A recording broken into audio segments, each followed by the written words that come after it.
And here is the Vegan's Almanac for today, the 20th of May, 2025. May 20th is World Bee Day. There are over 20,000 bee species worldwide, including the honeybee, which originated in Eurasia and has been exported around the globe as a domesticated species.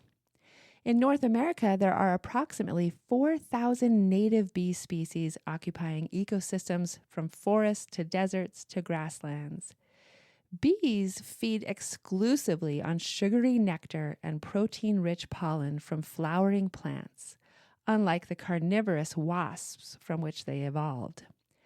Unlike the hive-forming domesticated honeybee or wild bumblebee species, most bees are solitary nesters. They don't form hives, create honey, or live a communal lifestyle. Unlike hive-forming bee species who collectively care for their young, female solitary bees provision their eggs with a ball of nectar and pollen and leave them to grow and pupate on their own with no parental care. Many bee species have black and yellow coloration, but many do not. They actually come in a variety of colors, including green, blue, red, or black. Some are striped and some even have a metallic sheen. They range in size from large carpenter bees and bumblebees to the tiny Perdita minima bee, which is less than 2 millimeters long. Only female bees have stingers, which are modified ovipositors, organs originally used to lay eggs. Though all female bees can sting, they only do so when threatened. Honeybees with hives filled with honey and larvae that need protecting are generally more aggressive and likely to sting when disturbed than solitary native bees.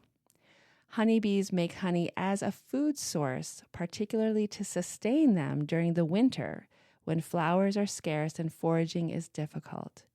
Honey is a concentrated, easily stored, and long-lasting energy source that provides bees with the necessary nutrients to survive the cold months.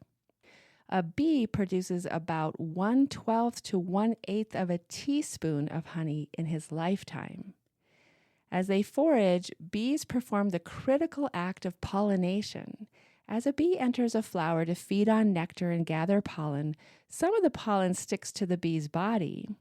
When the bee flies on, he deposits some of that pollen on the next flower he visits, resulting in fertilization, allowing the plant to reproduce and to generate the fruits and seeds which many other species rely on as a food source. Some species of bees employ a technique called sonication or buzz pollination when they harvest pollen. During sonication, the bee rapidly vibrates her flight muscles while attached to the flower. This loosens the pollen, which makes it easier to collect. Bees and other pollinators such as butterflies, bats, and hummingbirds are increasingly under threat from human activities. Pollination is, however, a fundamental process for the survival of our ecosystem. Nearly 90% of the world's wild flowering plant species depend entirely or at least in part on animal pollination, along with more than 75% of the world's food crops. 1 out of every 3 mouthfuls of our food depends on pollinators such as bees. Bee lines are an imaginative and beautiful solution the Brits have come up with to address the problem of the loss of flowers and pollinators.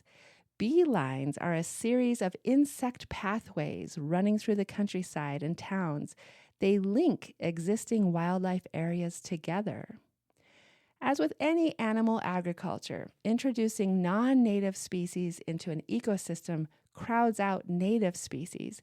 In other words, the keeping of domesticated honeybees pushes out native bees.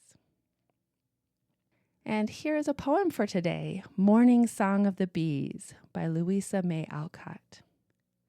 Awake, awake, for the earliest gleam of golden sunlight shines on the rippling waves that brightly flow beneath the flowering vines. Awake, awake, for the low sweet chant of the wild bird's morning hymn comes floating by on the fragrant air through the forest cool and dim.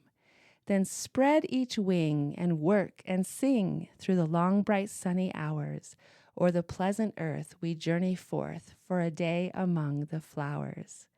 Awake, awake, for the summer wind hath bidden the blossoms unclose, hath opened the violet's soft blue eye, and wakened the sleeping rose. And lightly they wave on their slender stems, fragrant and fresh and fair, waiting for us as we singing come to gather our honeydew there. Then spread each wing and work and sing through the long, bright, sunny hours. O'er the pleasant earth we journey forth for a day among the flowers. Morning Song of the Bees by Louisa Alcott. This has been the Vegan's Almanac with a reminder to let bees have their honey, use maple syrup and agave nectar instead.